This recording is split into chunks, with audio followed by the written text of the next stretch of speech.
नमस्कार दोस्तों, मैं मनीष कुमार संधान क्लासेस की ओर से आप सभी लोगों का स्वागत करता हूं। जैसा कि यूपी बोर्ड जैसा कि हम लोग क्लास 12th की मैथमेटिक्स की श्रृंखला लेकर आगे की ओर बढ़ रहे हैं। पिछले लेक्चर में पिछले क्लास में हमने 13th बी के 11 क्वेश्चन को किया था। आज हम नेक्स्ट क्वेश्चन करने जा रहे हैं, 12वें क्वेश्चन। देखिए क्वेश्चन क्या है।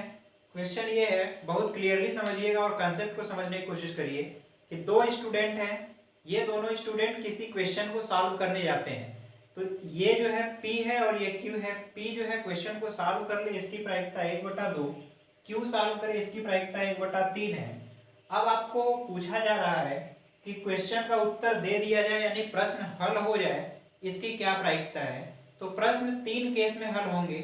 या तो P हल कर ले, ये हल कर ले, ये हल करे, ये हल ना कर पाए, या फिर ये हल करे, ये हल ना कर पाए। समझिए, जैसे मान लीजिए ये हल किया, इसने हल नहीं किया, या फिर ये हल किया, ये हल नहीं कर पाया, या फिर दोनों हल कर लिए। ये 3 केस होंगे। तो देखिए यहाँ पर P हल किया, Q हल नहीं कर पाया, Q हल नहीं कर पाया, या फिर Q हल किया, P हल नहीं कर पाया, या फिर दोनों के दोनों हल कर लिए। तो देखिए यहाँ पे P अगर हल करने की प्रायिकता 1/2 है, तो हल न करने की प्रायिकता 1 - 1/2 यानी कि 1/2 होगा। इसी तरह Q के हल न करने की प्रायिकता 1 - हल करने की प्रायिकता तो 2/3। तो अब देखिए यहाँ पर गुणन नियम से हम करेंगे तो प्रायिकता हल करने की 1/2 PQ डैश, ये सभी वैल्यू रखकर हमने सॉल्व किया तो ये आया 2/3। ये तो पहला मेथड था। अब इसी क्वेश्चन को हम दूसरे मेथड से करते हैं। देखिए प्रश्न हल हो जाए, प्रश्न हल हो जाए, इसकी प्रायिकता निकालनी है। यानी कि 1 में से अगर हम प्रश्न हल न होने की प्रायिकता को घटा दें तो प्रश्न हल कब नहीं होगा। एक ही केस है, जबकि दोनों के दोनों लड़के अगर हल नहीं कर पाएंगे तभी प्रश्न हल नहीं होगा। तो देखिए 1 - P भी हल ना कर पाए और Q भी हल ना कर पाए, तो P के हल ना करने की प्रायिकता और Q के हल ना करने की प्रायिकता का गुणा किया और 1 में से घटाएंगे 4/6 दैट इज 2/3। तो दोनों विधि से आपका आंसर सेम आएगा। आप कंसेप्ट को समझिए कैसे किया गया है। अगर इसको और लॉजिकली समझना है तो पिछले भी लेक्चर में हमने ये एग्जांपल बताया था। ये एग्जांपल मान लीजिए 2 नल हैं, एक बार इसमें से वाटर आता है, एक बार इसमें से वाटर आता है, और यहाँ पे मान लीजिए स्टोरेज है। यहाँ पे हम अगर स्टोरेज करते हैं तो देखिए यहाँ इसमें पानी कब कब आएगा। या तो ए जो है ओपन रहे, बी ब्लॉक रहे, या फिर बी ओपन रहे, ए ब्लॉक रहे, या फिर दोनों के दोनों ओपन रहे, यहाँ तभी सक्सेस मिलेगा। तो इस तरीके से आप प्रोबेबिलिटी को सॉल्व करिए। फिर हम अगला क्वेश्चन करते हैं। देखिए इसी क्वेश्चन का दूसरा पार्ट है। दूसरा पार्ट पूछा जा रहा है कि केवल एक ही प्रश्न का उत्तर दे, एक ही व्यक्ति दे। इसका मतलब ये हुआ कि या तो P दे, तो जब P उत्तर देगा तो Q नहीं देगा, और जब Q देगा तो P नहीं देगा। ये 2 केस हैं, यानी कि P देता है उत्तर और Q नहीं देता, ये पहला केस होगा। या फिर Q उत्तर देता है और P उत्तर नहीं दे पाता, ये दूसरा केस है। इन दोनों केस में एक ही व्यक्ति सॉल्व करेगा। तो यहाँ या है, तो या का हमने मतलब प्लस बताया।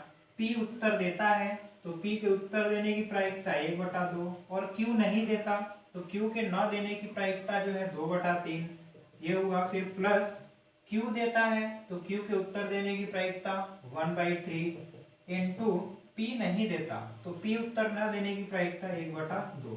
तो आप इसको सॉल्व करेंगे तो 2/6 plus 1/6 that is 3/6 that is 1/2। तो नोट करिए, फिर हम नेक्स्ट क्वेश्चन करते हैं। आइए देखते हैं नेक्स्ट क्वेश्चन। क्वेश्चन नंबर 13 क्या कहा जा रहा है कि 3 सिक्कों को उछाला जाता है। अब आप सोचिए 3 सिक्कों को एक साथ फेंकेंगे तो कितने केस होंगे। तो आपने इसको 11th में भी किया है, लेकिन फिर भी हम आपको दिखा रहे हैं। तो लिखने का तरीका सीखिए।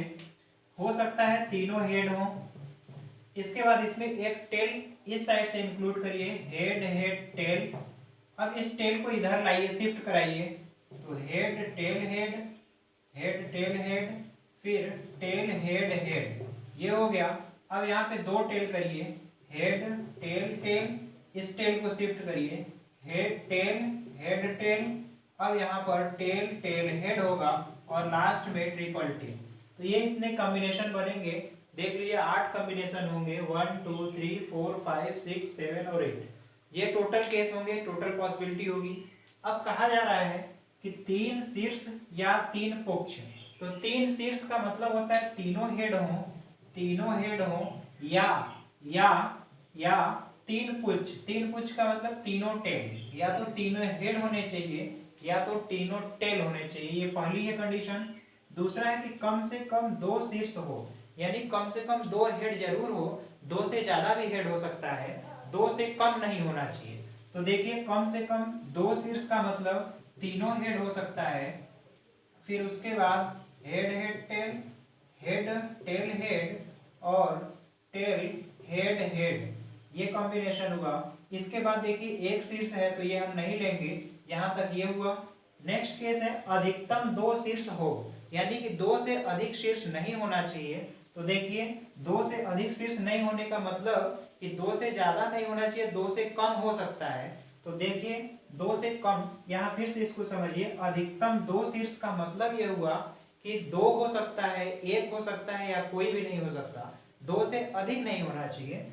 तो अधिकतम 2 शीर्ष में देखिए ये 3 नहीं रहेगा, बाकी सभी आ जाएंगे, head head tail, head tail head, tail head head और हेड हेड टेल टेल, इसके बाद टेल हेड टेल और tail tail head and triple tail, ये केस होंगे। ये टोटल हुआ, ये अधिकतम 2 शीर्ष आने का है, यानी 2 से अधिक शीर्ष नहीं है। अब आपको दिखाना है कि पी ए बी ये क्या स्वतंत्र है या नहीं। तो हम जानते हैं कि पी ए इंटरसेक्शन बी बराबर P A into P B अगर हुआ तब घटना जो है स्वतंत्र होगी। तो आइए देखते हैं, ए इंटरसेक्शन बी निकालिए। तो ए इंटरसेक्शन बी अगर हम यहाँ निकालते हैं तो देखिए ए इंटरसेक्शन बी कितना होगा, यहाँ पर ये मैच कर रहा है और ट्रिपल टेल नहीं है, ट्रिपल टेल नहीं है तो केवल हेड हेड हेड है, हेड हेड हेड ये है। तो ए इंटरसेक्शन बी में केवल एक एलिमेंट है, तो ए इंटरसेक्शन बी की प्रोबेबिलिटी 1/8 हुआ, इक्वल पी ए की जो प्रोबेबिलिटी होगी वो 2/8 इंटू पी बी की जो प्रोबेबिलिटी है 1 2 3 4 है, तो 4/8 हुआ।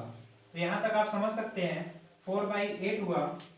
एक बार फिर से देख लीजिए 1 2 3 एंड 4, तो 4/8।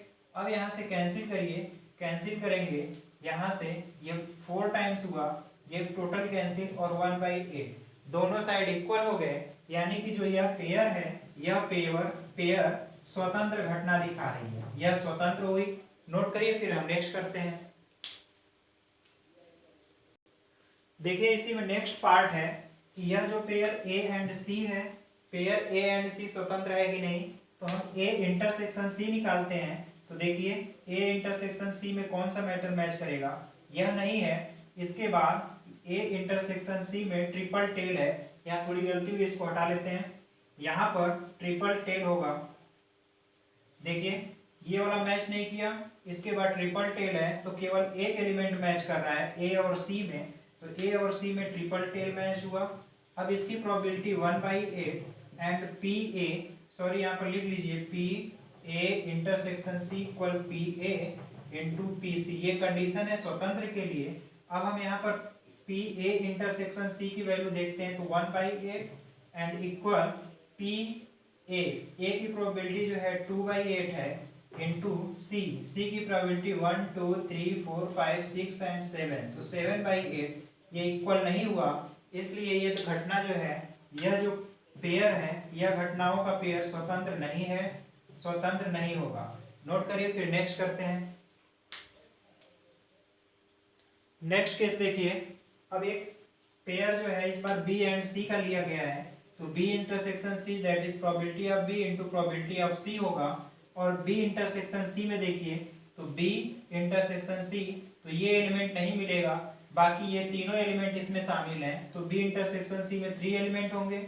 अब इन 3 एलिमेंट का, तब इस बी इंटरसेक्शन सी की जो प्रोबेबिलिटी होगी 3/8 है, एंड पी बी की प्रोबेबिलिटी जो है 4/8 एंड सी की प्रोबेबिलिटी जो है 7/8। तो अल्टीमेटली ये जो इक्वल नहीं है, इसलिए ये 4 से 2 कैंसिल करेंगे फिर भी इक्वल नहीं है, इसलिए ये घटना जो है स्वतंत्र नहीं होगी, घटना स्वतंत्र नहीं है, क्योंकि अगर ये इक्वल होता तभी स्वतंत्र होता। आप इसको नोट करिए, फिर नेक्स्ट क्वेश्चन देखते हैं। आपकी बुक में शायद इसका आंसर कुछ मिसमैच है, आप उसको सुधार लीजिएगा। देखिए क्वेश्चन नंबर 14 है। 14 कहा जा रहा है कि आपके पास एक पासा है, पासा वही जो कि लूडो खेला जाता है, और कहा जा रहा है कि पासे पर लाल रंग से 1 2 3 लिखा हुआ है। 1 2 3 जो संख्या लिखी है लाल रंग से लिखी है, और हरे रंग से 4 5 और 6 लिखा गया है। अब इसमें दो प्रकार की घटना बता रहा है आपसे कि संख्या सम है वो घटना ए है, और घटना जो बी है संख्या लाल रंग से लिखी गई है। तो जो सम संख्या है वो 2 4 6 हुआ, और लाल रंग से लिखी गई तो 1 3 5 जैसा कि क्वेश्चन में दिखा गया है। अब पूछा जा रहा है ए और बी स्वतंत्र है कि नहीं, तो हम यही देख ले रहे हैं कि ए और बी का इंटरसेक्शन फाई है, यानी कोई भी एलिमेंट इसमें मैच नहीं कर रहा है। इसका मतलब साफ साफ है कि दोनों अपवर्जी घटनाएं हैं, एक भी इंटरसेक्शन मैच नहीं किया। यानी कि आप अगर सेट बनाकर देखेंगे तो दोनों सेट अलग अलग हैं, इसलिए यहाँ पर ये घटनाएं स्वतंत्र नहीं होंगी, अपवर्जी हैं। करिए फिर नेक्स्ट क्वेश्चन देखते हैं। आइए देखते हैं, इसी क्वेश्चन का पार्ट 2 है। बहुत ही अच्छा क्वेश्चन, आप इसको समझिएगा। कहा जा रहा है कि हम एक पासे को 3 बार उछाल रहे हैं। तो अब ध्यान रखिए, एक पासा है उसको 3 बार उछाला जा रहा है। तो अब कहा जा रहा है कि उस 3 बार उछालने में कम से कम एक बार विषम की संख्या प्राप्त हो। इसकी प्रायिकता क्या है? तो पहले ध्यान दीजिए, अगर एक पासे को फेंका जाएगा तो पासे पर सम संख्या आने की जो प्रायिकता है 1/2, उसको हम पी से लिख रहे हैं, और पासे पर विषम संख्या जो आने की प्रायिकता है हाफ होगा, और वो P odd, O for odd, ये हुआ। यहाँ तक तो कोई प्रॉब्लम नहीं होगी। अब यहाँ ध्यान दीजिए, शब्द पर बहुत गहराई से ध्यान दीजिएगा। कहा जा रहा है कि कम से कम एक बार कम से कम जरूर आना चाहिए। इसका मतलब कि 2 बार भी हो सकता है, 3 बार भी हो सकता है, लेकिन एक बार जरूर होना चाहिए। यानी कि कम एक बार भी हो सकता है, या फिर 2 बार हो, या फिर 3 बार विषम संख्या आए। तो ये पहली स्टेटमेंट हुई, यानी कि या तो एक बार विषम संख्या आए, या 2 बार विषम संख्या आए, या 3 बार विषम संख्या आए। अब आप सोचिए, जब एक बार विषम आएगा इसका मतलब क्या है कि 2 बार सम आएगा।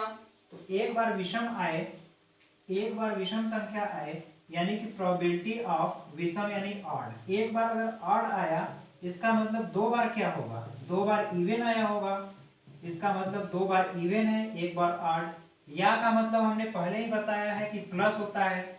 अब 2 बार विषम हो, यानी कि पहली बार भी विषम हो, पहली बार भी विषम हो, विषम मतलब ऑड हो, और दूसरी बार भी ऑड हो, और तीसरी बार जो है तीसरी बार इवन हो, तीसरी बार इवन हो यानी सम संख्या हो। इसी तरह या का मतलब प्लस, 3 बार विषम हो, यानी कि तीनों बार ऑड हो, तीनों बार आपके ऑड नंबर आए। तो ये टोटल प्रोबेबिलिटी हुई। अब यहाँ पे वैल्यू रखिए, तो यहाँ पे सभी की वैल्यू 1/2 1/2 1/2 है। 1/2 इंटू 1/2 इंटू 1/2 प्लस 1/2 1/2 1/2 होगा, प्लस 1/2 1/2 1/2, दैट इज 1 1 1 3/8। तो ये प्रोबेबिलिटी हुई कम से कम एक बार विषम संख्या प्राप्त होने की। एक बार विषम संख्या यानी कि अधिक से अधिक, एक बार से अधिक भी हो सकता है। तो आप इसको नोट करिए, फिर देखते हैं नेक्स्ट। थोड़ा यहाँ पर ध्यान दीजिएगा, एक हमसे गलती हुई है, यहाँ पे थोड़ा आप ध्यान रखिए, शब्द पे थोड़ा ध्यान दीजिए, गलती हुआ है। यहाँ पे जब एक बार विषम आएगा तो उसका 3 केस होगा। 3 तरीके से एक बार विषम हो सकता है। हो सकता है पहली बार ही विषम हो सकता है पहली बार ही विषम संख्या हो, और दूसरी बार तीसरी बार सम संख्या हो, या फिर हो सकता है पहली बार सम हो, दूसरी बार विषम हो, और तीसरी बार भी सम हो। ये दूसरा केस होगा। और तीसरा केस ये होगा कि पहली बार इवन, दूसरी बार इवन, एंड थर्ड टाइम्स जो होगा ऑड नंबर होगा। इसी तरीके से इसके भी 3 केस होंगे, PO, PE एंड PO। फिर similar PE, PO and PO, ये 3 केस होगा। और इसको अल्टरनेट करेंगे तो कोई इफेक्ट नहीं आएगा। अब अल्टीमेटली आप ऐड करेंगे तो ये तीनों ऐड करेंगे तो 3/8 प्लस ये वैल्यू करेंगे 3/8 प्लस ये वैल्यू करेंगे 1/8 दैट इज 7/8। तो टोटल प्रोबेबिलिटी ये होगी। आप इसको हम अगर अल्टरनेट मेथड से करें, दूसरी विधि बताएं, तो देखिए कम से कम एक बार विषम आने की प्रायिकता का मतलब ये हुआ कि कम से कम एक बार विषम हो, इसका मतलब 1 माइनस एक बार भी विषम न हो, 1 माइनस एक बार भी विषम, एक बार भी विषम न हो, इसका मतलब कि कहीं पर विषम आए ही ना, वही तो प्रायिकता है कि कम से कम एक बार विषम हो। तो इसका मतलब हुआ कि सॉरी, एक बार भी सम संख्या न हो, एक बार भी सम न हो, तो कम से कम एक बार विषम होने का मतलब हुआ कि एक बार भी वन में से अगर एक बार भी सम न हो तो कोई ना कोई ऐसा केस होगा कि विषम होगा। तो 1 माइनस यानी कि तीनों बार इवन हो, तीनों बार इवन होने का मतलब कि पहली बार इवन, दूसरी बार इवन एंड थर्ड टाइम्स भी इवन हो, यानी 1 माइनस 1/2 1/2 1/2 दैट इज 7/8। तो ये केस भी वही है, आप इसको नोट करिए, फिर हम नेक्स्ट करते हैं। थोड़ा यहाँ पे एक गलती हुआ है, इसको सुधार लीजिएगा। यहाँ पर तीनों सम न हो नहीं होगा, 1 माइनस कर रहे हैं तो तीनों सम हो, 1 में से अगर तीनों सम घटा देंगे यानी कि तीनों सम वाला केस खत्म हो जाएगा, तब कोई ना कोई ऐसा केस होगा जिसमें कि विषम संख्या जरूर आएगी और वही संख्या पूछा गया है, वही प्रायिकता पूछी गई है। तो इसको थोड़ा नोट कर लीजिए, आज गलतियां कुछ ज्यादा हो रही हैं, सुधारते हैं। देखिए नेक्स्ट क्वेश्चन बहुत ही आसान क्वेश्चन है। कहा जा रहा है कि एक पासा है, उसको हम फेंकते हैं, तो एक पासे को फेंकेंगे तो 6 केस होंगे पूरे, 1 2 3 4 5 एंड 6 ये केस होंगे। अब कहा जा रहा है कि जो एक घटना ए है, पासे पर 3 का गुणक, तो 3 का गुणक 3 और 6 है, और पासे पर सम संख्या, तो सम 2 4 और 6 है। ये तो समुच्चय हुए। कहा जा रहा है बताइए ए और बी स्वतंत्र है कि नहीं। तो ए और बी स्वतंत्र के लिए ए इंटरसेक्शन बी निकालते हैं, तो दोनों में केवल 6 मैच कर रहा है, तो 6 हुआ। तो पी ए इंटरसेक्शन बी की प्रोबेबिलिटी 1/6, पी ए की probability 2/6 and 3 sorry P B, तो इसमें 3 एलिमेंट है, 3/6 करेंगे, यहाँ से 2 एंड ये कैंसिल हुआ, दैट इज 1/6, दोनों ओर बराबर है, इसलिए A and B are independent या फिर स्वतंत्र, यानी कि ए और बी जो है स्वतंत्र घटनाएं हैं। नोट करिए, फिर नेक्स्ट करते हैं।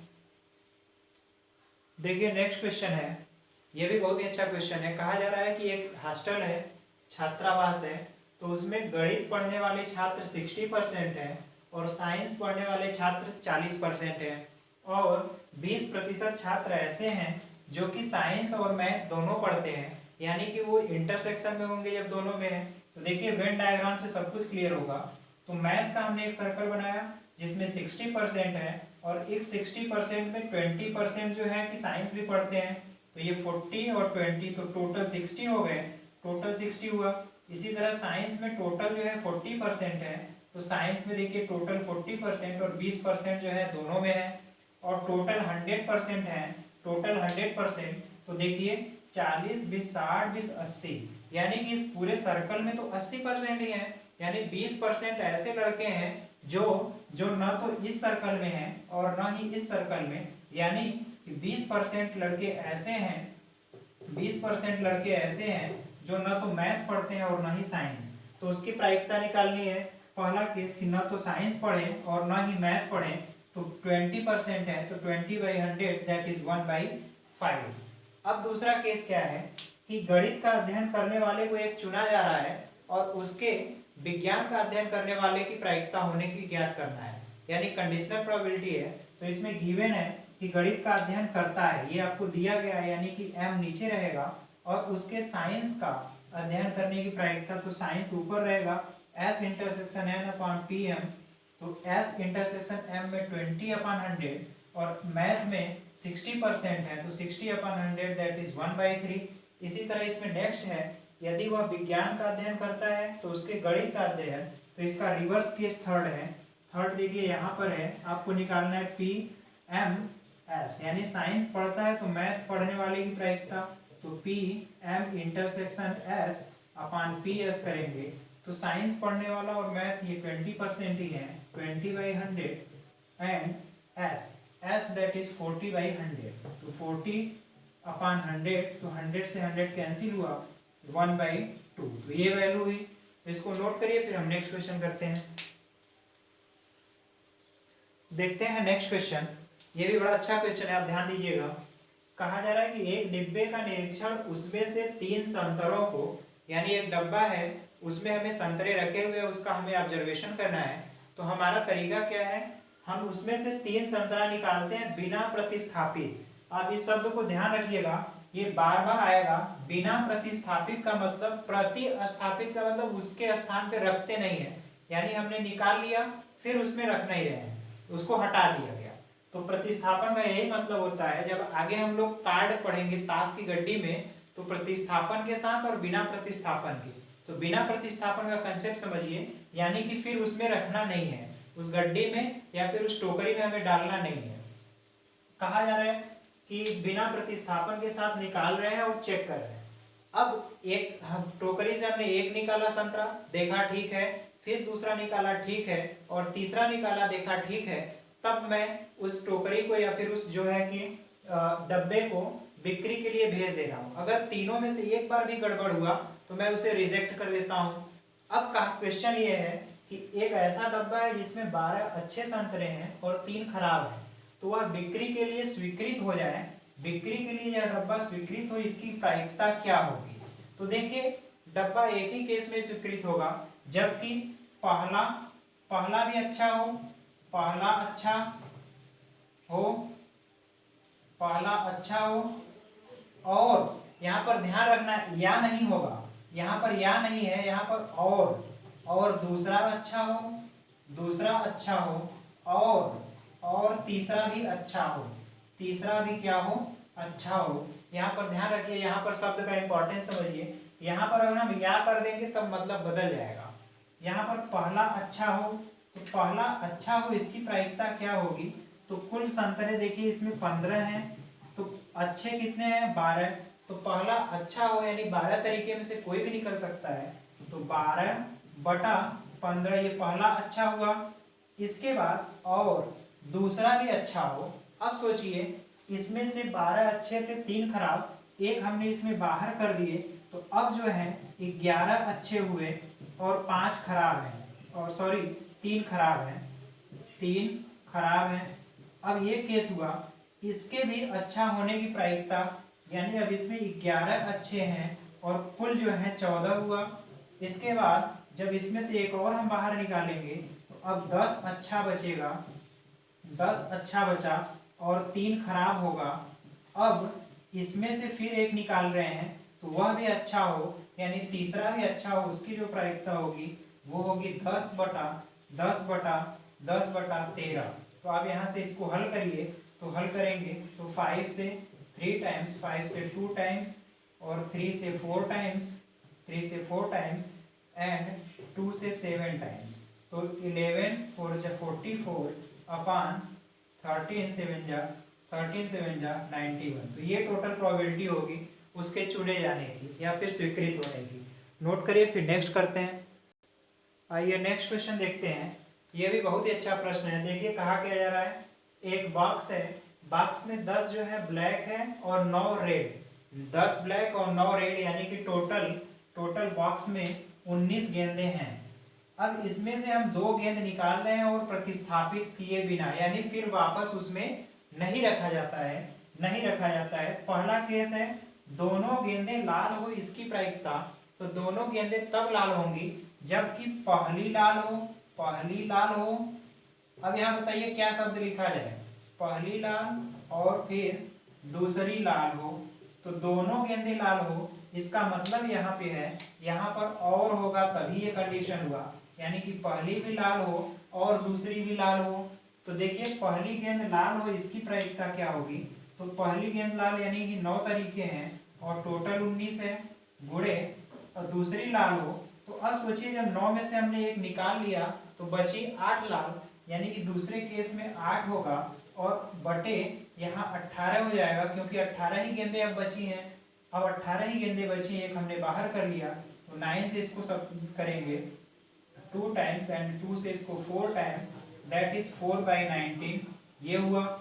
दूसरा क्या है कि प्रथम काली हो और दूसरी लाल हो, तो ध्यान रखिए, यानी कि यहाँ कंडीशन होगा कि प्रथम काली हो और दूसरी लाल हो।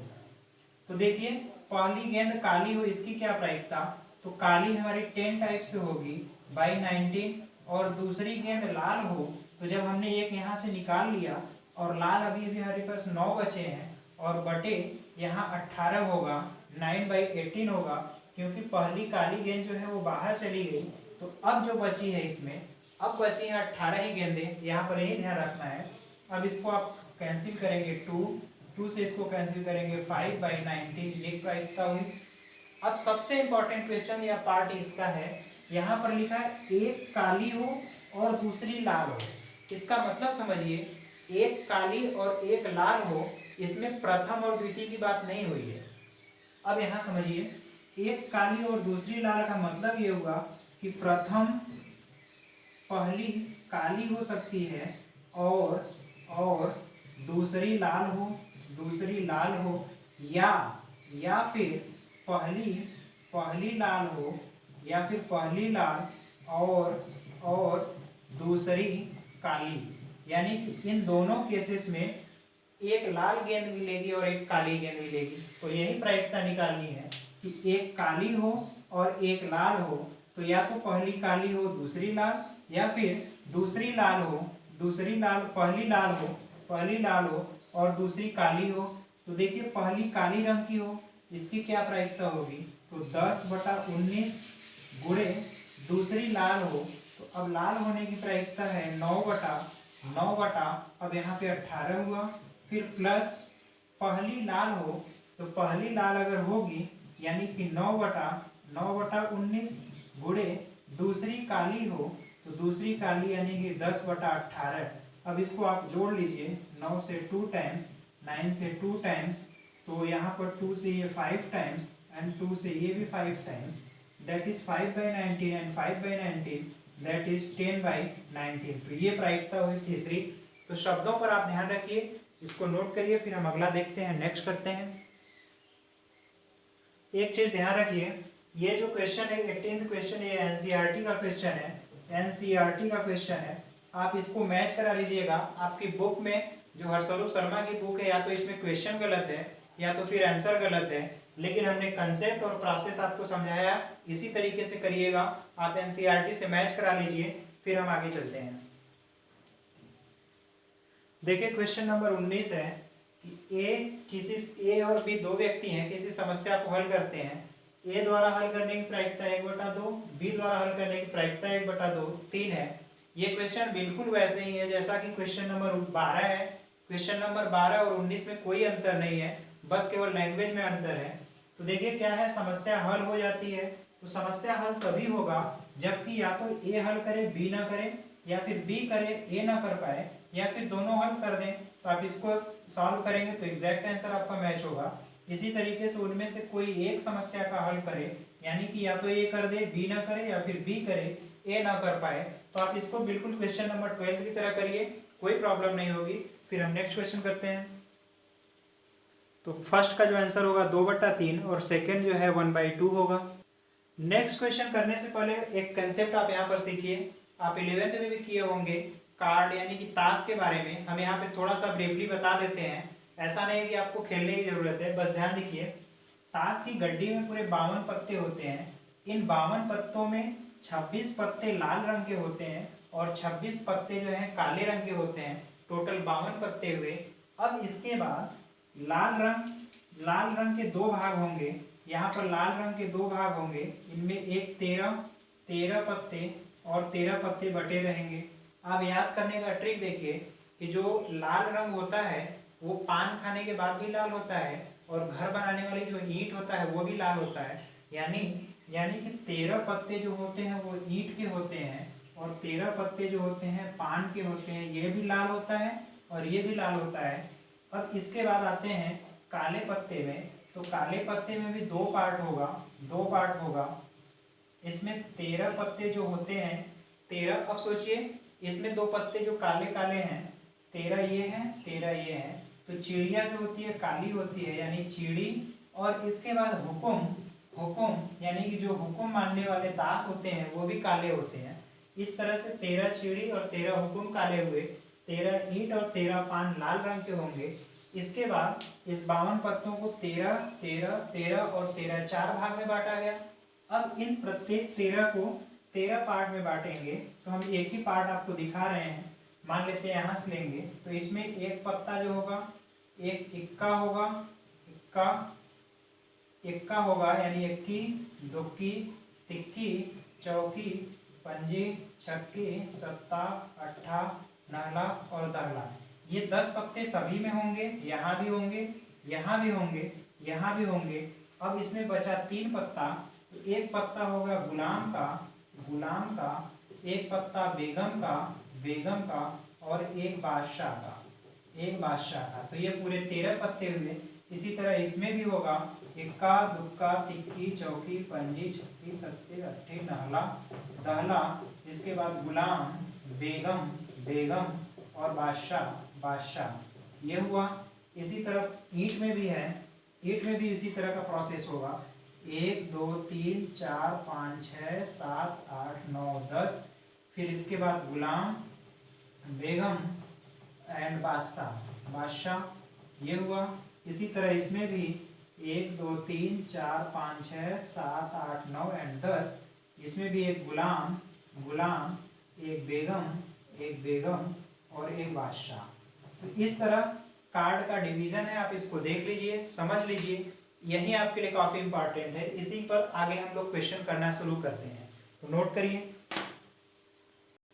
तो देखिए पहला क्वेश्चन है 20वां में कि 52 पत्तों की गड्डी से एक पत्ता निकाला जा रहा है और किन दशा में ई और एफ स्वतंत्र है, हमें चेक करना है। तो आइए देखते हैं। यहाँ पर घटना है कि निकाला गया पत्ता हुकुम का है। तो अभी अभी हमने बताया हुकुम में पूरे 13 पत्ते होते हैं, इक्की दुक्की से लेकर दहला, और यहाँ पर गुलाम, बेगम और बादशाह ये 3 पत्ते हुए, तो 13 हुए। एफ घटना जो है निकाला गया पत्ता इक्का है, तो पूरे 52 पत्तों में 4 पत्ते इक्के के होते हैं। पान का इक्का, पान, ईंट, हुकुम और चीड़ी का इक्का। तो अब यहाँ अगर इंटरसेक्शन लेंगे तो इक्का ये वाला और हुकुम का इक्का दोनों मैच करेंगे, तो एक एलिमेंट हुआ। और हमें स्वतंत्र घटना दिखानी है, P E intersection F equal P E into P F. तो ई इंटरसेक्शन एफ में केवल एक है, तो 1 बटा टोटल 52 है, तो 1 बटा 52 इक्वल पी ई। तो ई में 13 है, तो 13 बटा 52 गुणे 4, ये वाला एफ में 4 है, तो 4 बटा 52। अल्टीमेटली दोनों साइड इक्वल हुए, इसलिए ये दोनों घटनाएं स्वतंत्र घटनाएं हैं। नोट करिए, फिर नेक्स्ट पार्ट करते हैं। देखिए क्वेश्चन का नेक्स्ट पार्ट क्या है। इस बार की घटना क्या है, निकाला गया पत्ता काले रंग का। तो अभी हमने बताया कि पूरी गड्डी में 52 में 26 काले होते हैं, यानी 13 हुकुम और 13 चिड़ी। इसी तरीके से दूसरी घटना है कि निकाला गया पत्ता बादशाह हो, तो बादशाह के पूरे 4 पत्ते होते हैं गड्डी में। तो देखिए एक ईंट का, चिड़ी का, पान का और हुकुम का, ये सभी बादशाह हैं। और इन दोनों में देखिए मैच क्या करेगा, एक हुकुम में बादशाह होगा, एक चिड़ी में बादशाह होगा। तो हुकुम और चिड़ी की बादशाह यहाँ मैच करेंगे, तो यानी इसमें 2 एलिमेंट हुए। तो ई इंटरसेक्शन एफ में यानी प्रोबेबिलिटी जब हम देखेंगे तो पी ई इंटरसेक्शन एफ करेंगे, तो ये वैल्यू होगी 2 बटा 52 एंड ये इक्वल होना चाहिए P A into P E into P F के। तो पी ई की वैल्यू अगर देखा जाए तो ई में पूरे 26 हैं, तो 26 बटा 52 इंटू पी एफ, एफ में 4 हैं, 4 बटा 52, तो दोनों साइड इक्वल दिख रहा है, इसलिए ये भी घटना क्या है, स्वतंत्र घटना होगी। नेक्स्ट देखते हैं। देखिए इसका आखिरी पार्ट है। देखिए नेक्स्ट केस क्या है, निकाला गया पत्ता एक बादशाह हो या एक बेगम हो। तो देखिए 52 पत्ते में 4 बादशाह और 4 बेगम होंगी। तो देखिए ईंट का बेगम और ईंट के बादशाह, पान का बेगम, पान की बादशाह, चिड़ी का बेगम, चिड़ी की बादशाह, हुकुम की बेगम, हुकुम की बादशाह, यानी टोटल 8 एलिमेंट होंगे। दूसरा केस है निकाला गया पत्ता एक बेगम हो या फिर एक गुलाम हो, तो 4 बेगम भी होती हैं और 4 गुलाम भी होते हैं। तो ईंट का बेगम और ईंट की गुलाम, पान की बेगम पान का गुलाम, चीड़ी का बेगम चीड़ी की गुलाम, और हुक्म की बेगम और हुक्म का गुलाम। इसमें भी आपको 8 एलिमेंट मिलेंगे। तो अब इन दोनों में इंटरसेक्शन देखते हैं, कॉमन जो है, तो ये क्यू 4 और ये क्यू कॉमन मिल रहा है, यानी कि क्वीन यानी कि सभी बेगम यहाँ कॉमन होंगी। अब हमें इसकी प्रोबेबिलिटी देखनी है, तो ई इंटरसेक्शन एफ की probability equal P into P F, और ये दोनों साइड इक्वल नहीं है, इसलिए ये घटना स्वतंत्र नहीं होगी। वे दोनों घटनाएं स्वतंत्र थी, ये घटना स्वतंत्र नहीं होगी। नोट करिए, फिर नेक्स्ट करते हैं। देखिए इस चैप्टर का 21वां क्वेश्चन है, ए तथा बी स्वतंत्र घटनाएं हैं। आपको दिया गया है कि दोनों की दोनों घटनाएं स्वतंत्र घटनाएं हैं। इसका मतलब पी ए इंटरसेक्शन बी बराबर P A into P B, और एक साथ घटित होने की प्रायिकता 1/8 दिया है, यानी P A into P B बराबर 1/8। ये पहला इक्वेशन है। दूसरा इक्वेशन इसी में दिया है कि किसी के भी न घटित होने की प्रायिकता, यानी न तो ए घटित हो और न ही बी घटित हो, यानी P A dash into P B dash बराबर 3/8 है। तो पी ए डैश को हम 1 माइनस पी ए लिख सकते हैं, पी बी डैश को 1 माइनस पी बी लिख सकते हैं, इक्वल 3/8। ये दूसरा इक्वेशन है। अब आपको इन दोनों इक्वेशन की सहायता से P A and P B की वैल्यू फाइंड करनी है। अगर और आसानी करना है तो आप पी ए को मान लीजिए x है, पी ए को x और पी बी को y ट्रीट कर लीजिए। अब यहाँ से इक्वेशन होगा x इंटू वाई इक्वल 1/8 पहला इक्वेशन, और यहाँ से 1 minus x and 1 minus y equal 3/8 ये सेकेंड इक्वेशन है। आप इन्हीं दोनों इक्वेशंस को सॉल्व करिए, इन दोनों इक्वेशन को सॉल्व करिए, आपका आसानी से वैल्यू निकल आएगा। और वैसे साफ साफ हमको दिख रहा है यहाँ पर 1/8 है, 4 एंड 2 होगा, यानी इसको जब सॉल्व किया जाएगा तो x इक्वल एक बार 1/4 होगा एंड 1/2 होगा, 1/4 1/2, सॉरी जब x इक्वल 1/4 होगा तब y इक्वल 1/2 होगा, एंड जब x इक्वल 1/2 करेंगे तो y इक्वल 1/4 होगा। ये वैल्यू दोनों को सेटिस्फाई कर रही, देख लीजिए, ये 1/8 होगा, और 1 माइनस करेंगे तो 3/8 इंटू 1/2, 3/4 इंटू 1/2 दैट इज। तो दोनों इक्वेशन आसानी से सेटिस्फाई हो रहे हैं। तो मैंने hit and trial method use किया है, आप इसको सिक्वेंसली सॉल्व करिएगा, ये इक्वेशन आपको दोनों केस मिल जाएंगे। तो इस तरीके से इसको सॉल्व करिए। फिर नेक्स्ट क्वेश्चन करते हैं। देखिए ये नेक्स्ट क्वेश्चन है, ये क्वेश्चन बिल्कुल उसी तरह है जैसा कि हमने इस चैप्टर में फोर्थ का फर्स्ट कराया था, फोर्थ के बिल्कुल फर्स्ट जैसा ही है। इसमें ई और एफ स्वतंत्र घटनाएं हैं, तो ई की प्रोबेबिलिटी 0.35, एफ की यूनियन की प्रोबेबिलिटी 0.60 है। तो हम ये फार्मूला जानते हैं, E union F equal P E into P E plus P F minus P E intersection P F. इसके बाद यहाँ पर ये वैल्यू हमने रख लिया, पी ई की वैल्यू गिवन है, यहाँ पी एफ को ऐसे ही रहने दिया। अब स्वतंत्र घटनाएं हैं तो इंटरसेक्शन का जो प्रोबेबिलिटी होगा P E into P F होगा। यहाँ से हमने पी एफ को कॉमन ले लिया, 1 माइनस पी ई, और पी ई की वैल्यू यहाँ पर रखा, ये टोटल वैल्यू हुई। अब P F equal to this upon this, ultimately value आएगी 5/13। आपकी बुक में आंसर गलत लिखा हुआ है, आप इसको सुधार लीजिएगा। इस क्वेश्चन में या फिर इस चैप्टर में काफ़ी गलतियां हैं, आप इसको उतना बारीकी से ध्यान दीजिएगा। अब बस कंसेप्ट को समझते हुए चलिए, नोट करिए। और जहाँ तक हमें लग रहा है कि आज हमने इस चैप्टर को पूरा किया, ये हमारा चैप्टर समाप्त होता है।